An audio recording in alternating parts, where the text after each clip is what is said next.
আগামী দিনে সারা ভারতে ইলেকট্রিসিটি বিল জিরো অর্থাৎ ফ্রি করে দেওয়ার লক্ষ্য নিয়ে এগোচ্ছে সরকার। কার্যত ফ্রিতে বিদ্যুৎ পাওয়ার জন্য একটি প্রকল্প হাতে নিচ্ছে ভারত সরকার। রবিবার 4 ফেব্রুয়ারি অসমের গুয়াহাটিতে একটি প্রকল্পের উদ্বোধনে গিয়ে এই বড় ঘোষণা করলেন দেশের প্রধানমন্ত্রী নরেন্দ্র মোদী। এবারের বাজেটেও এই প্রকল্পের ব্যাপারে উল্লেখ করা হয়েছে বলে জানান তিনি। একই সঙ্গে তিনি এদিন কেবল অসমের জন্য 11,599 কোটি টাকার প্রকল্পের শিলান্যাসও করেছেন। এদিন বিদ্যুতের বিল প্রসঙ্গে মোদী বলেন যে গত 10 বছরে আমরা প্রতিটা বাড়িতে বিদ্যুৎ পৌঁছে দেওয়ার জন্য প্রচার চালিয়েছি। এখন আমরা বিদ্যুতের বিল শূন্য করার দিকে এগোচ্ছি। এবারের বাজেটে সরকার ছাদে সোলার প্রকল্প করার ঘোষণা করেছে। এই প্রকল্পের অধীনে প্রাথমিকভাবে সরকার 1 কোটি বাড়ির ছাদে সোলার প্যানেল বসাতে সাহায্য করবে। এই প্রকল্পের মাধ্যমে সরকারি সহায়তায় দেশের দরিদ্র এবং মধ্যবিত্ত পরিবারের বাড়ির ছাদে বসবে এই সোলার প্যানেল। এর ফলে সরাসরি সূর্য থেকে বিদ্যুৎ বাড়িতে উৎপন্ন হবে এবং সেটাই সমস্ত বৈদ্যুতিক সরঞ্জামকে চালনা করবে। এর ফলে গৃহস্থকে আর বিদ্যুতের বিল দিতে হবে না। পাশাপাশি বিদ্যুৎ শক্তিকে আত্মনির্ভর করতে হবে এবং সেখান থেকেই কিন্তু দেশ নতুন একটা পথ দেখাবে। কি বলছেন প্রধানমন্ত্রী নরেন্দ্র মোদী, শোনাবো। साथियों, इस बजट में एक और बहुत बड़ी योजना की घोषणा हुई है। बीते 10 वर्षों में हमने हर घर तक बिजली पहुंचाने का अभियान चलाया।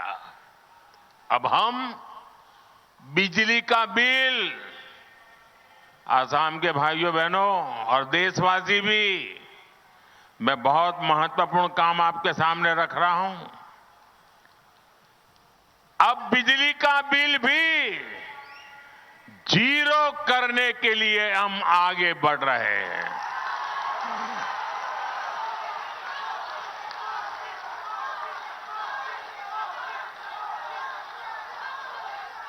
बजट में सरकार ने रूफटॉप सोलर की बहुत बड़ी योजना का ऐलान किया है। इस योजना के तहत प्रारंभ में 1 करोड़ परिवारों को सोलर रूफटॉप लगाने के लिए सरकार मदद करेगी। इससे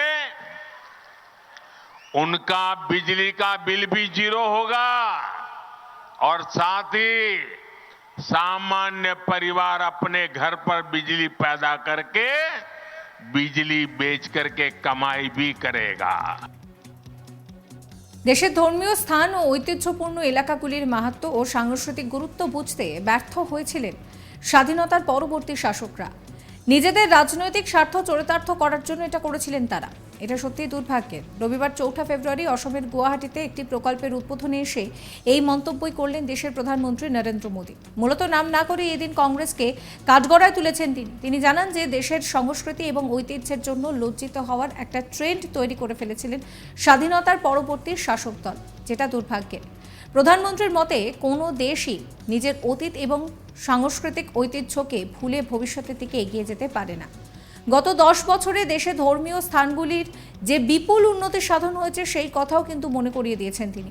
একই সঙ্গে ডাবল ইঞ্জিন সরকার যে রাজ্যগুলিতে রয়েছে সেই রাজ্যগুলিতে যে পরিকাঠামো সহ নানান ক্ষেত্রে ব্যাপক উন্নতি হয়েছে তারও খতিয়ান তুলে ধরেছেন নরেন্দ্র মোদী। শোনাবো তার কথা। आजादी के बाद जिन्होंने लंबे समय तक देश में सरकारें चलाई, वो भी आस्था के इन पवित्र स्थानों का महत्व समझ नहीं पाए। उन्होंने राजनीतिक लाभ के लिए अपनी ही संस्कृति, अपने ही अतीत पर शर्मिंदा होने का एक ट्रेंड बना दिया था।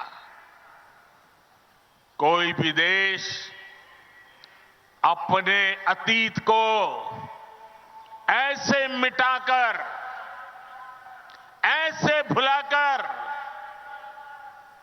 अपनी जड़ों को काटकर कभी विकसित नहीं हो सकता।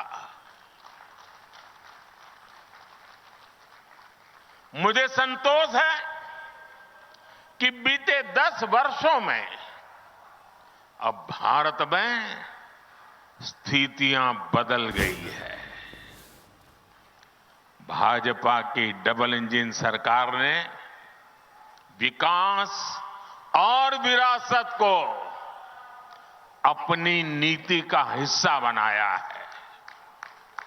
इसका परिणाम आज हम असम के अलग अलग कोनों में भी देख रहे हैं। असम में आस्था, अध्यात्म और इतिहास से जुड़े सभी स्थानों को आधुनिक सुविधाओं से जोड़ा जा रहा है। विरासत को संजोने के इस अभियान के साथ ही विकास का अभियान भी उतनी ही तेजी से चल रहा है। बीते 10 वर्षों को देखो तो हमने देश में रिकॉर्ड संख्या में कॉलेज बनाए हैं, यूनिवर्सिटीज बनाए हैं। पहले बड़े संस्थान सिर्फ बड़े शहरों में ही होते थे। हमने आईआईटी,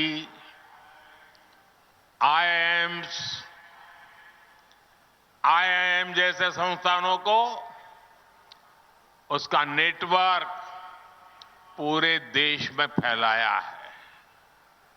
बीते 10 वर्षों के दौरान देश में मेडिकल कॉलेज की संख्या करीब करीब डबल हो चुकी है।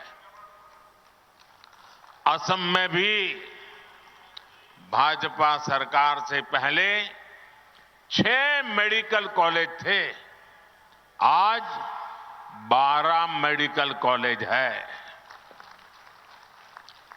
असम आज नॉर्थ ईस्ट में कैंसर के इलाज का एक बहुत बड़ा केंद्र बन रहा है। এদিন গুয়াহাটিতে মোট 11,600 কোটি টাকার প্রকল্পের উদ্বোধন করেন প্রধানমন্ত্রী নরেন্দ্র মোদী। এই প্রকল্প বাস্তবায়িত হলে শুধু উত্তর পূর্ব ভারত নয়, গোটা দক্ষিণ এশিয়াতেও যোগাযোগ ব্যবস্থা একটা গুরুত্বপূর্ণ দিক উঠে আসবে।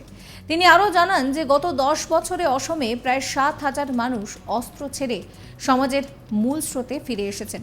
তবে এই সব কিছুর মধ্যে এই যে নতুন প্রকল্প, অর্থাৎ এই যে পুরোপুরিভাবে বিদ্যুতের বিল সেটিকে কমিয়ে আনার যে লক্ষ্যমাত্রা প্রধানমন্ত্রী নরেন্দ্র মোদী নিয়েছেন, সেই নিয়েই কিন্তু রীতিমতন বলা যেতে পারে যে চর্চা শুরু হয়ে গিয়েছে।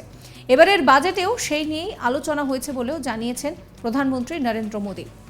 সমস্ত খবরের আপডেটের জন্য আপনাদের নজর থাকুক আজ তাক বাংলায়। সাবস্ক্রাইব করতে ভুলবেন না আজ তাক বাংলার ইউটিউব চ্যানেলকে, ফলো করবেন আজ তাক বাংলার হোয়াটসঅ্যাপ চ্যানেল।